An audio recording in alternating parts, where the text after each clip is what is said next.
مجموعة شباب بيتقابلوا على السفينة في محاولة للهروب من واقعهم، ولكن بيلاقوا نفسهم في واقع أسوأ من اللي كانوا فيه وبيتقتلوا واحد ورا التاني. فيا ترى هتكون ايه حكايتهم بالظبط؟ بيبدأ فيلمنا بمنظر طبيعي جميل وشخص بيقول إن المكان اللي عايشين فيه هو نعمة كبيرة أوي من ربنا لازم نحافظ عليها، وبيوصف الشخص اللي بيتكلم قد إيه المكان ده جميل ومليان فراشات ونباتات، وبيقول إن وينجي تحفة فنية لازم الكل يحافظ عليها. وعلى الرغم من إن سكان المنطقة بتكون حالتهم المادية بسيطة جدا إلا إنهم بيكونوا مبسوطين وحاسين إنهم بيملكوا اللي مش موجود في أي مكان تاني في العالم. وبيقول شخص منهم إن كل الجمال ده كان موجود لحد ما ظهر المعدن الشرير واللي غير المكان والناس من بعد ما ظهر. وبيقصد بالمعدن الشرير ده البترول، لأنه أول ما ظهر بدأت كل حاجة تبوظ، وإن المية بقت ملوثة وبقى النفط هو سبب موت معظم الأطفال. وبنشوف بعد كده مظاهرات من الشباب اللي رافضين إن الحكومة تفجر النفط في المية اللي هم عليها، وبتكون الشرطة بتمنعهم من أي تجمع ضد البترول. وبيقول بعد كده الشخص ده إنه مش جاي يحكي لنا عن إزاي البترول اتسرب، لكنه هيحكي قصة الحب اللي هو عاشها. وبنشوف بعد كده أشخاص بيرموا نار على مكان استخراج البترول وبيولع المكان كله وبيموت حارس المكان محروق. وبتدور الشرطة على اللي عمل كده وبيقول لهم القائد إنه ما عندوش مشكلة في إنه يحرق القرية كلها لو ده هيوصله للي حرق المكان. وبنشوف بعد كده بنت محبوسة في أوضة وبتصرخ في الشخص اللي بيقول لها تاكل، وبتقول له إنها مش عايزة غير إنها تخرج من المكان ده وتكون حرة. وبنعرف بعد كده إن هو باباها وإنه مانعها من الخروج لأنها بتقابل شاب هو مش راضي عنه، ولما بيقول لها توعده إنها مش هتقابله تاني وهو هيخليها تخرج لكنها بترفض توعده وبتقول له إنها ما تقدرش تبعد عنه وده لأنها حامل منه والأهم إنها بتحبه.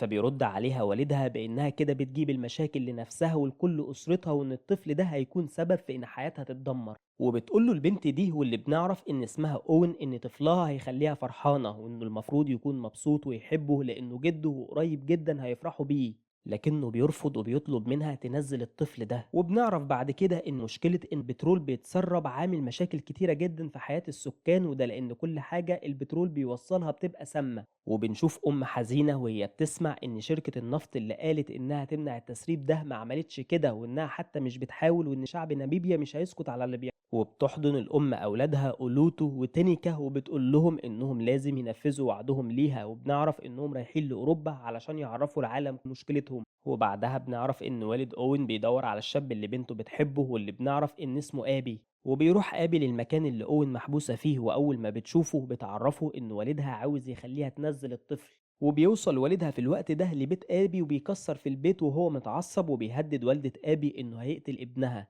وبيحاول أبي وقتها إنه يكسر شباك المكان اللي أوين محبوسة فيه علشان يهربها قبل ما والدها يرجع، وبتكون أوين خايفة من إن أخوها يسمع صوت تكسير الشباك. وبنشوف بعد كده الأخين أولوتو وتينيكا مكملين في رحلتهم وهم شايفين الشرطة بتجري ورا الشعب اللي رافض تسريب النفط، وبيكون آبي وأوين قدروا يخرجوا من المكان وبيكونوا في نفس المكان وبيجروا كلهم علشان يهربوا من الشرطة اللي بتقبض على كل اللي بيجي في طريقها. وبتستخبى أوين مع أبي في مركب وهي خايفة وبيحاول أبي يطمنها وبيقول لها إنهم شو كمان شوية. وبنشوف والد أوين وهو بيقول للشرطة إن سبب كل المظاهرات دي هو آبي وإن هو أخطر شخص في المدينة ولو اتقبض عليه كل المظاهرات هتقف لأن هو قائد الشباب دول. وبيكون أوين وآبي مش مهتمين باللي بيحصل في المدينة، ولكن أوين ما بتكونش فاهمة هي ليه هربانة من المدينة خالص. وفي الوقت ده أبي بيقول لها إن معاها اتنين هيهربوا معاها وهم بومة وديجبي، هو بيعرفها إن هم اللي قتلوا الحارس اللي مات محروق. وبنشوف أم أبي بعدها وهي بتبعت لأخته تبلغه ما يرجعش للبيت لأن الشرطة بتدور عليه ولو اتمسك ممكن يعدموه.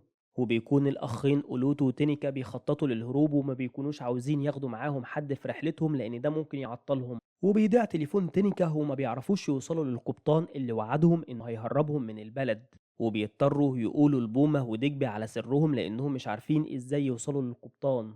وبعد كده بيوصلوا كلهم للسفينة اللي هيهربوا عليها وبيكون المكان اللي هيقعدوا فيه ضيق قوي لدرجة إنهم مش عارفين يقعدوا حتى، وبيقول لهم القبطان إنهم ليهم وجبة واحدة بس في اليوم.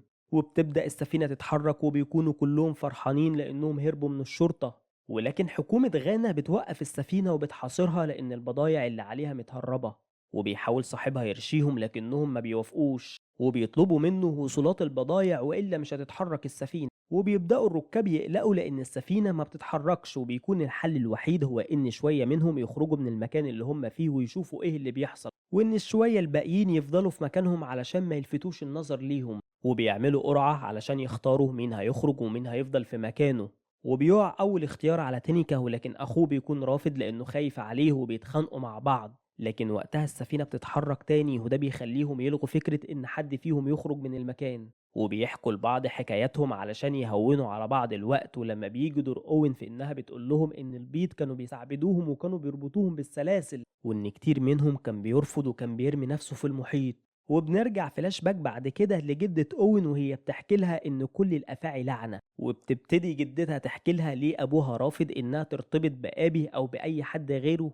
وفي الوقت الحالي بتكون أوين مش عارفة تنام علشان زعلانة، وبتكون نفسها ترجع لبيتها مرة تانية. وبتحكي أوين عن قابل تينيكا وبيكون عاوز يعرف ليه بوما وديجبي ما بيحبوهوش. فبتقول له أوين إن والدة بوما وديجبي بعد 5 سنين من الجواز ما خلفتش، وعشان كده خلت بنت من شعب الإيجو تتجوز جوزها، وإن البنت دي ولدت طفل واللي هو آبي، ولكن الأسرة ما تقبلتش الطفل علشان من محدش حاببها. وبيقوم ديجبي من النوم وقتها مفزوع لأنه شاف كابوس للحارس اللي مات محروق، وبيحاول آبي يهديه ويقوله إنه أكيد ما كانش يقصد وإنه كان بيحاول يخوفهم بس. وما بيكونوش فاهمين ايه اللي بيحصل فوق، وده لان القبطان ما اطمنش عليهم من فترة. وبيقول ديجبي انه لازم يطلع يدور على اكل، وبيكونوا معترضين ولكنهم ما بيقدروش يمنعوه. وبيخرج ديجبي بعدها وبيحاول انه يمشي بهدوء علشان محدش يحس بوجوده، ولكنه بيكون متوتر ومش عارف يمشي على فين.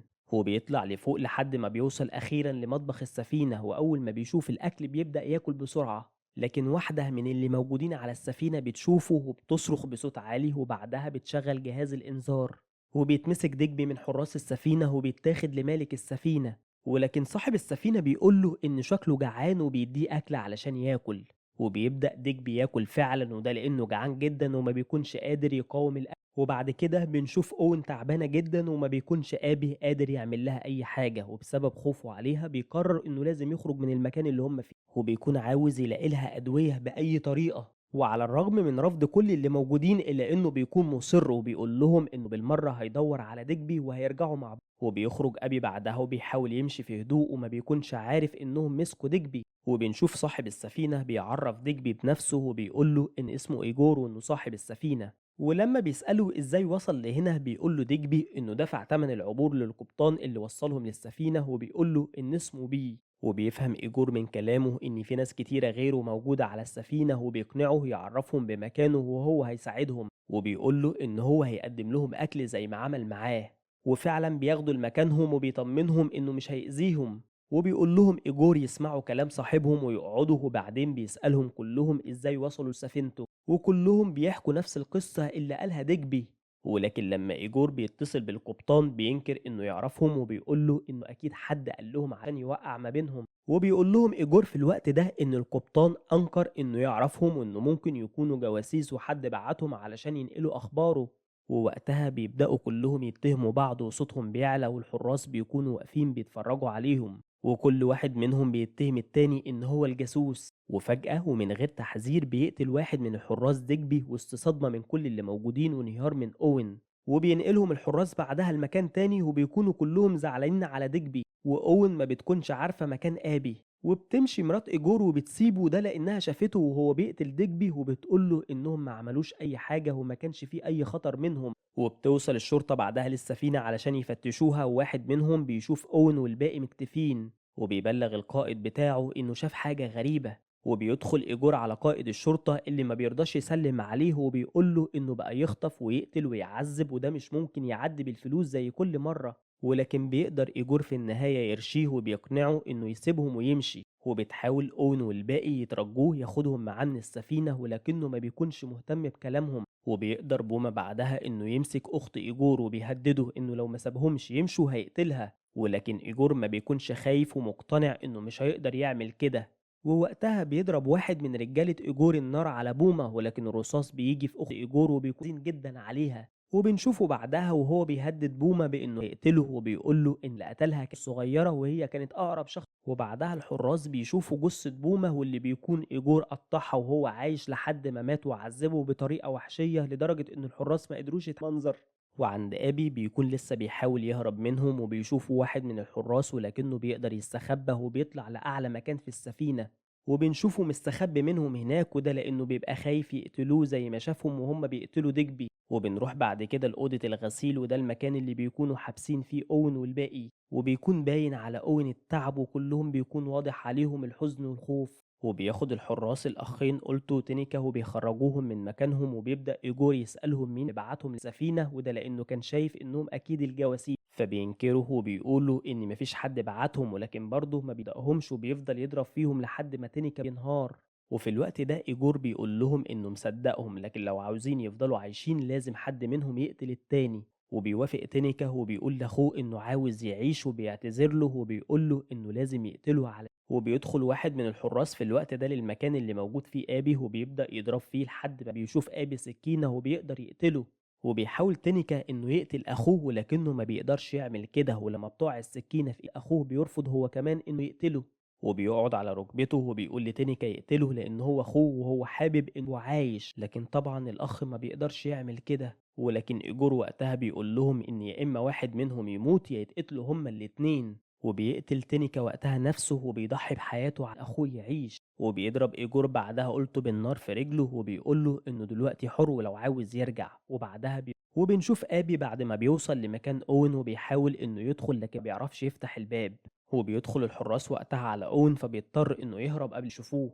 وبيوصل بعدها للأوضة اللي بيكونوا حابسين فيها قبطان السفينة اللي اعترض على القتل، وبيفكه، لكن قبل ما يخرج من عنده بيسمع صوت أوين وهي بتقوله إنه لو ما خرجش من مكانه هيقتلوها. وبيبلغوا إيجور إنه هيعد لحد 10 وبعدها هيقتلها. وبيبدأ إيجور في العد، وقبل ما يوصل لرقم 10 بيخرج آبي وبيقوله إنه خلاص وبيطلب منه إنه يسيب أوين، ولكن إيجور بيقتلها قدامه. وبيبدأ الحراس يضربوا آبي اللي بيصرخ بصوت عالي وهو شايفهم بيرموا أوين في البحر. وبعدها بيدخلوا آبي لنفس المكان اللي اتقتل فيه بومه واللي بيكون لسه عايش بعد كل التعذيب اللي إيجور عذبهوله. وبينقذوا آبي على آخر لحظة من الشخص اللي كان هيقتله وبيخلص عليه. وبيخرج أبي بعدها وبيقتل أول شخص يشوفه لما بيحاول يقتله، ولكن بعدها بيقعد مكانه وما بيكونش قادر إنه يكمل. وبعدين بيفتكر ذكرياته مع أوين وإزاي اعترف لها بحبه، وبيفتكر لما قالت له إن لو اتجوزته أو خلفت منه هتموت، وبتقول له ساعتها إنها كانت مخطوبة لروح مائية. وبيوصل إيجور لمكان آبي في الوقت ده وما بيكونش قادر يتحرك أو يدافع عن نفسه، وبياخدوا إيجور لأوضة التعذيب اللي موت فيها ديجبي، وبيبدأ آبي يغني أغنية كانت بتتغنى له وهو طفل، وبيفتكر كلام بومه وهو بيقول له ما تسلمش. وفجأة بيختفي من المكان وبيظهر بعدها وبيهاجم إيجور وبيحاول يقتله، ولكن إيجور بيقدر يضربه، وفي الوقت ده في غاز بيتصرف في المكان وبيشل حركة إيجور. ووقتها بيمسك أبي المسدس وبيضربه بالنار في رجله زي ما عمل مع تينيكا، وبعدها بيحط المسدس على راسه وبيقوله دي علشان حب حياتي أوين. وبنشوف بعد كده أبي وهو بيبص على أول مكان كانوا فيه وبيشوف صور أصحابه وهم بيضحكوله، وبيكون متأثر جدا، وخصوصا لما بيتخيل نفسه وهو بيحضن أوين وبينهار وقتها من العياط وبيقفل الباب وبيمشي. وبيفتح أبي بعدها درج في السفينة وبيلاقي فيه فلوس كتير جدا.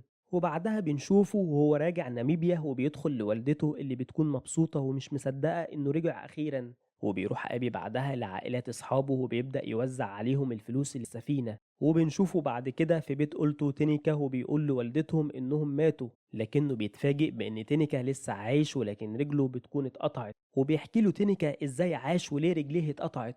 وبعدها بيروح أبي لبيت أوين وبيحاول والدها يضربه، ولما أبي بيقول له إنها ماتت ما بيقدرش يتمالك نفسه وبينهار قدام كل اللي، ولكن بعدها بنشوفه وهو بيشتري سلاح وبيكون عاوز يقتل بيه أبي، وبتكون والدة أبي في الوقت ده بتقنعه يسافر لأن الشرطة بتدور عليه. وبينتهي فيلمنا على مشهد لوالد أوين وهو بيضرب النار على بيت أبي ولكنه بيكون مش قبلها. وبنتعلم من فيلمنا إن الهروب دايما مش حل وإننا لازم نواجه مشاكلنا بنفسنا. ولو عجبك الفيلم ما تنساش اللايك والشير وتفعل زر الجرس وسيب لنا رأيك في منتات وقول لنا ايه الافلام اللي حابب اننا نلخصها لك.